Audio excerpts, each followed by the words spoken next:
We don't want to go into the end of December making resolutions we know we're not going to keep. Let's do it now. Hope everyone's doing well.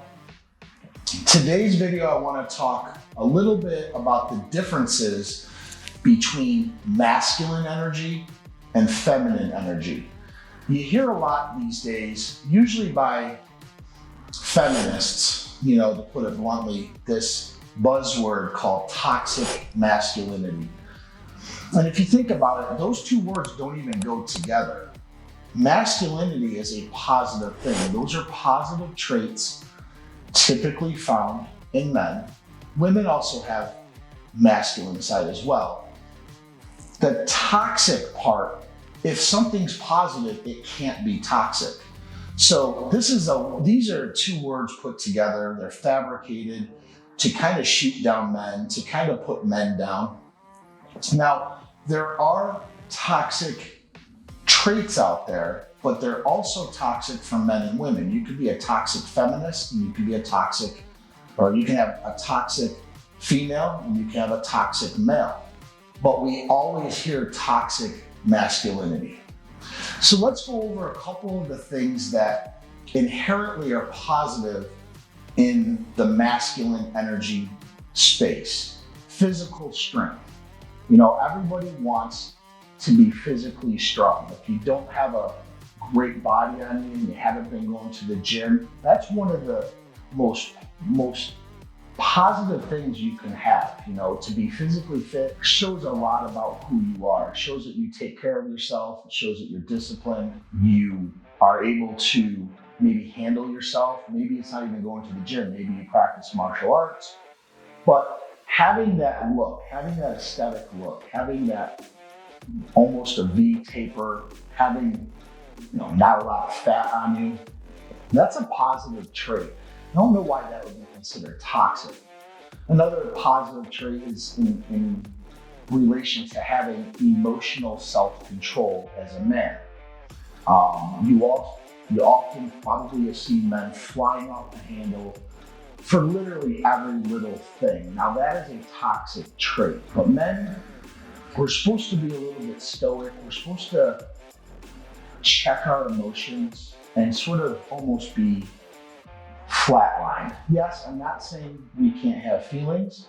I'm not saying we don't have emotions, but typically a positive trait to the masculinity space is we don't vomit them out. We don't emote to everybody. Courage. Courage is it's a trait that you just don't see a lot. Think about, maybe your grandfather or great-grandfather in the war. They had courage. Did they want to be there? Did they want to possibly get shot? No, but they did it for their country. They had courage. Did they have emotions? Absolutely. I'm sure a lot of them were crying, thinking about these guys on the beach in Normandy storming it. I'm sure a lot of them were crying. I'm sure a lot of them didn't want to die, but they had courage. They did what they had to do because they were men. They were fighting for a cause. You don't see courage these days. You see a lot of people pretending they have courage, these keyboard warriors that we get on our feeds, talking, but, if they saw me in real life, or, they're not going to say anything. So courage is another positive trait. Independence.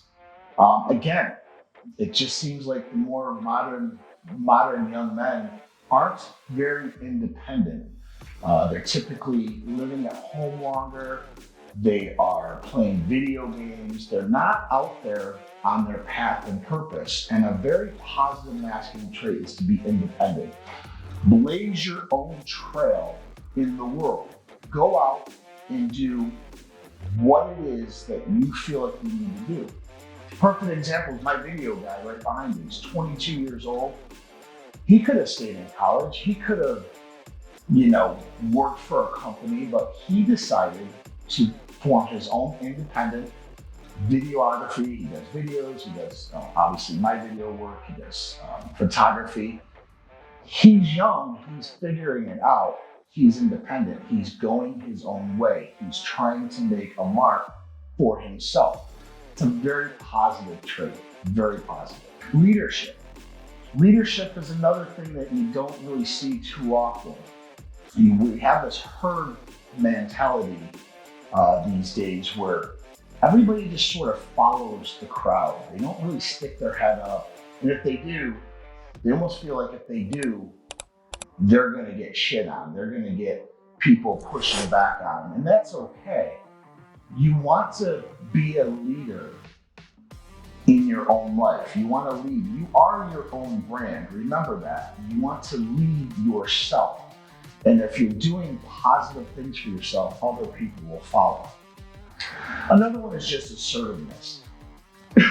Whatever it is that you want to do, you have to assert yourself. You can't think about it and say, oh, I would love to do this, but I want to do this, but I can't. Assertiveness. You want to have an idea, have a goal, have a purpose, have a dream, and then insert yourself to that goal.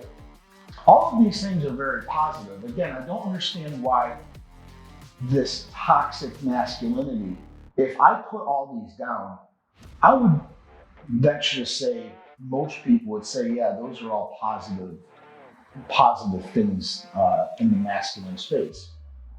Now let's talk about the feminine side. What typically is a feminine trait, or what traits are typically feminine? Kind of go back to your mom, nurturing. She was helpful. That's a feminine trait. Most of the time, teachers, nursery school, teachers that do nursery school, they're all mostly women because that's a nurturing environment to be in. Women are more inherently interested in people. Men are interested in things. So this is why women are teachers. This is why they're mostly social workers. This is why teachers are mostly in the social studies. They're interested in people. Men are interested in things. Sensitive. You see women a lot of times, they have a very sensitive and nurturing, soft side to them.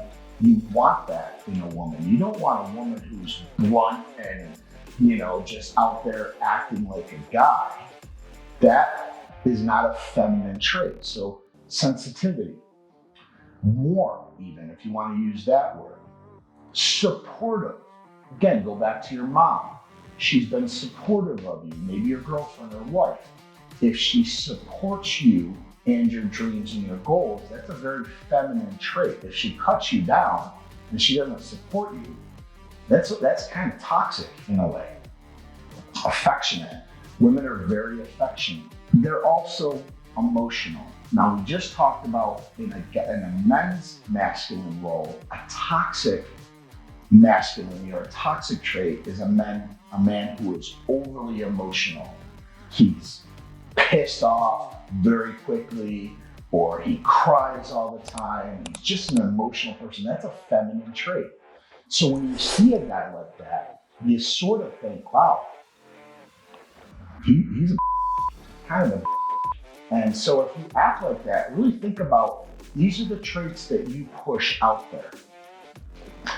Back to the toxic masculinity, what I just want to say a little bit more about this is, if somebody's calling you toxic, or you're a toxic male, or you're chauvinistic, you kind of want to just look back and reflect a little bit. Are you portraying toxic traits, or are they just vomiting out a buzzword that they heard?